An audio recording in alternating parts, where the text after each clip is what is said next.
pour ce qui me concerne, donc la pression artérielle moyenne, 65 mm de mercure. Pourquoi? Mais comme vous allez voir, c'est plutôt pourquoi pas.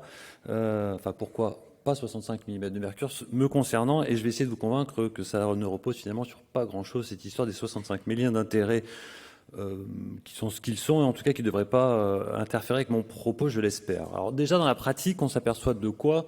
C'est que les docteurs, souvent, ils ne font pas 65 mm de mercure. Je ne sais pas quelle est votre pratique dans le soin. Ça, c'est une diapositive qui est issue de la présentation de l'étude Sepsispam. Le groupe objectif élevé était le groupe interventionnel, et puis ça, c'était le groupe contrôle, ce que faisaient les docteurs dans la pratique clinique. In fine, on s'aperçoit de quoi? C'est que sur les premières journées de la réanimation du choc septique, ils ne sont jamais à 65 mm de mercure. Pourtant, effectivement, les recommandations, ça c'est la toute dernière version des recommandations de la Surviving Sepsis Campaign, disent il faut effectivement au moins initialement se fixer 65 mm de mercure ou un peu plus comme objectif thérapeutique. Vous voyez que c'est basé sur une qualité de preuve qui est assez faible à modérée. C'est d'ailleurs la même chose qui existait dans la version précédente des recommandations, où déjà c'était 65 mm de mercure qu'il nous était proposé de suivre comme objectif thérapeutique. La question, c'est sur quoi c'est basé. Vous verrez que c'est basé sur, in fine, vraiment pas grand-chose. En anesthésie au bloc opératoire, pour le patient chirurgical, les choses sont à peu près du même niveau de recommandation, puisque les recommandations de l'ESC de 2022 recommandent aussi de se fixer comme objectif thérapeutique 65, à peu près 70 mm de mercure, en tout cas de commencer à traiter dès lors que le temps passé en dessous de ça dépasse les 10 minutes. Et donc, finalement, une certaine concordance entre les recommandations. Mais in fine, si on va vraiment dans le détail du pourquoi ces recommandations, on trouve à peu près pas grand-chose. Les recommandations dans le cadre du choc septique, elles sont basées sur quelques études, essentiellement d'ordre rétrospectif. Une première comme celle-ci, vous voyez, qui a été publiée au début des années 2000, analyse rétrospective sur un petit collectif de patients, une centaine de patients, et ils ont identifié que de façon, encore une fois, rétrospective, la pression artérielle moyenne et la valeur de 65 mm de mercure était probablement le niveau qui permettait de mieux discriminer les patients qui allaient finalement vivre ou ne pas survivre de leur choc septique, mais une information uniquement traitée de façon rétrospective. Une autre étude un petit peu plus dans laquelle un peu plus de patients avaient pu être inclus, mais qui est également de nature totalement rétrospective et qui retrouvait à peu près les mêmes informations, à savoir une pression artérielle moyenne au-delà de 60 mm de mercure, qui permettait d'assez simplement discriminer les patients qui allaient survivre ou ne pas survivre à leur état de choc septique. Et puis, dans la même étude, a été introduite une information qui est probablement plus intéressante, et j'en finirai avec celle-ci, qui est la pression de perfusion moyenne. Et là aussi, il y a une modalité qui permet de discriminer les patients qui vont survivre ou ne pas survivre à partir de cette information de pression de perfusion moyenne, mais on y reviendra. Donc 60 mm de mercure, également à peu près identifié comme étant une valeur en dessous de laquelle probablement il ne faut pas aller en termes de pression artérielle moyenne, puisque assortie d'une augmentation du risque de ne pas survivre de son état de choc septique. Alors il est vrai, et ça c'est vrai, que vous savez que tous les organes ont une capacité d'autorégulation, c'est-à-dire qu'il y a une possibilité de maintenir constant le débit sanguin au niveau de l'organe pour une gamme de pression de perfusion qui peuvent être assez variables. C'est évidemment différent d'un organe à l'autre. En tout cas, ces valeurs sont différentes d'un organe à l'autre. Mais ce qui est vrai, et toujours vrai, c'est qu'en dessous d'un certain niveau de pression, le débit sanguin va directement dépendre de la pression ou vice-versa. Et donc, il ne faut pas descendre en dessous de cette valeur-là. C'est possible comment, cette autorégulation? Parce qu'au niveau de l'organe, les vaisseaux vont être capables de modifier leur calibre. Quand la pression de perfusion baisse, vous voyez que les vaisseaux vont pouvoir se dilater un petit peu, et à l'inverse se constricter si la pression de perfusion augmente.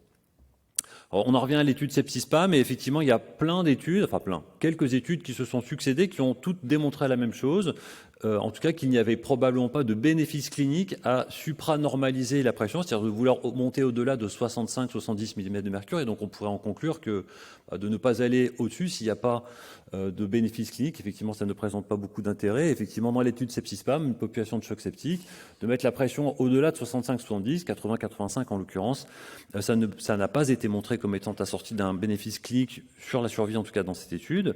Il y avait un petit quelque chose qui ressortait, mais c'était de l'analyse secondaire chez les patients qui étaient hyper tendus chroniques, qui peut-être, eux, pouvaient bénéficier d'objectifs un petit peu élevés, mais comme vous l'avez compris avec ma première diapositive, in fine, dans cette étude, les patients n'étaient jamais dans l'objectif qui était prévu par le protocole. Il y a eu depuis un autre essai un peu plus ambitieux en termes de nombre de patients inclus, l'étude 65, qui a testé l'idée que 60-65 mm de mercure pourrait peut-être suffire à la plupart des patients.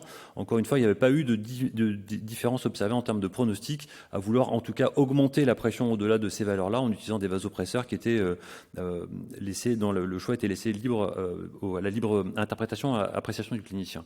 Des valeurs de pression qui étaient également totalement superposables entre les deux groupes. Donc, in fine, les docteurs ne suivaient pas véritablement, encore une fois, le travail. Et vous voyez que la cible de 60-65, pratiquement sur la totalité de la première semaine d'études, ils n'étaient jamais dans cette cible-là, les patients de l'étude 65. Et ça, c'est vrai, quelles que soient les conditions, sepsis, non sepsis, il ne semble pas qu'il y ait d'intérêt à la lumière de l'étude 65 à vouloir monter la pression au-delà de la valeur de 65. Alors attention, et ça c'est toujours bon de se référer à ce type d'informations. C'est vrai que de vouloir introduire précocement des vasopresseurs, c'est pas sans risque pour les patients. Et dans ce travail, alors qu'il y a plein de limites, aussi notamment son caractère rétrospectif, le fait de vouloir introduire précocement un vasopresseur, parfois même d'ailleurs au détriment d'un apport de remplissage vasculaire, dans ce cas-là, vous voyez que quand on introduit rapidement et précocement un vasopresseur, dans cette série de patients, on retrouvait un signal comme étant quelque chose qui était associé de façon indépendante à une augmentation de la mortalité. Alors, je ne sais pas si vous avez vu également être publié récemment l'étude Clovers dans le New England, étude dans laquelle ils se sont intéressés à une stratégie un peu restrictive d'apport de fluide chez des patients en choc septique au moment de leur réanimation.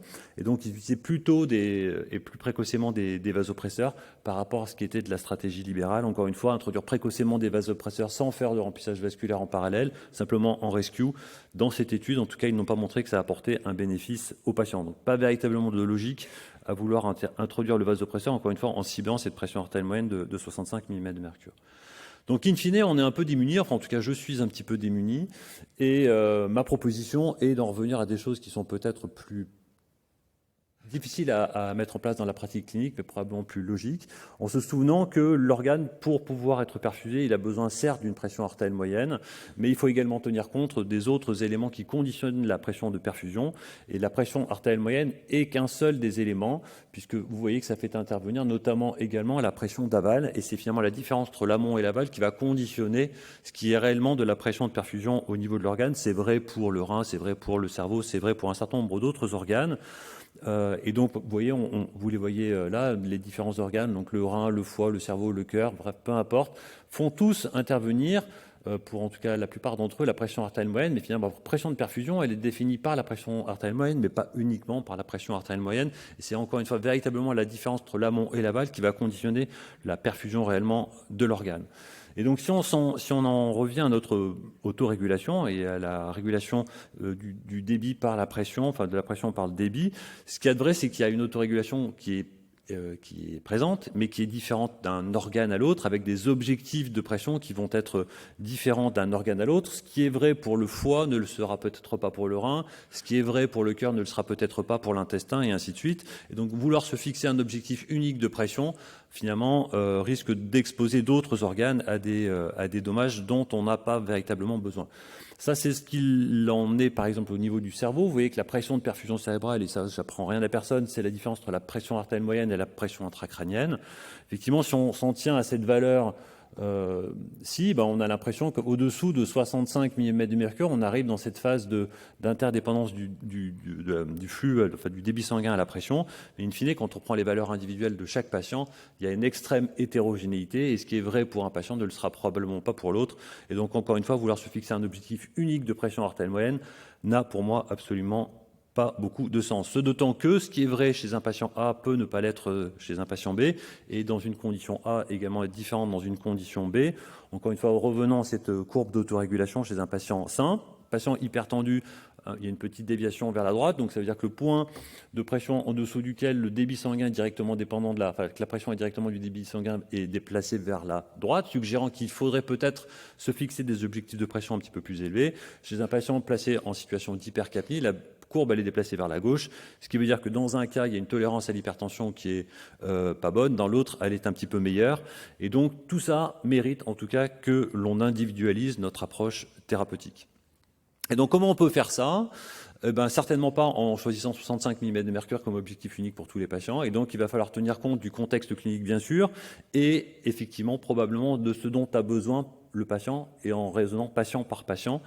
Et l'un des moyens de faire ça, c'est peut-être d'en revenir finalement à la pression de perfusion et à la pression de perfusion moyenne, et peut-être même au déficit de pression de perfusion moyenne. Ce qui a été fait par exemple dans ce travail-là, c'est une étude prospective observationnelle, donc on n'est pas dans le cadre d'un RCT avec des objectifs thérapeutiques différents dans un bras A et dans un bras B. Donc ils ont pris une population d'un peu plus de 300 patients en état de choc. Sur les 4 premières heures de leur réanimation, ils ont regardé chez ces patients quel était le déficit de pression de perfusion et le temps passé, on en revient au TWA dont nous a parlé Pierre tout à l'heure, le temps passé en dessous d'un certain niveau de déficit de pression artérielle.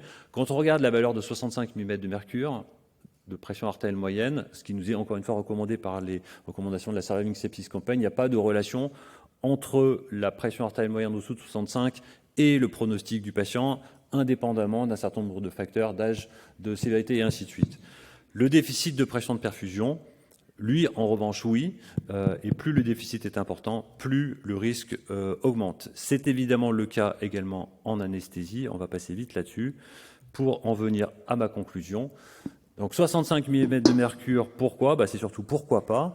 Encore une fois, la pression artérielle moyenne est évidemment un élément qui conditionne la pression de perfusion. Il n'y a absolument aucun argument permettant de suggérer qu'il faut se fixer une cible unique de pression artérielle moyenne, en tout cas pas de raison de l'appliquer à tous les patients de façon aveugle. Ce qu'il y a de vrai, c'est qu'en dessous d'un certain niveau de pression artérielle moyenne, on expose le patient et surtout les organes du patient à un risque d'hypoperfusion. Il n'y a aucun bénéfice démontré aujourd'hui à vouloir cibler une pression artérielle moyenne de 65 et a fortiori au-dessus de 65 mm de mercure en systématique. Donc probablement qu'il y a une logique pragmatique à dire il faut bien commencer par quelque chose, donc 65 c'est peut-être une valeur acceptable pour commencer la réanimation, mais ensuite il va falloir réfléchir et adapter nos objectifs en fonction des besoins du patient. Et je vous remercie.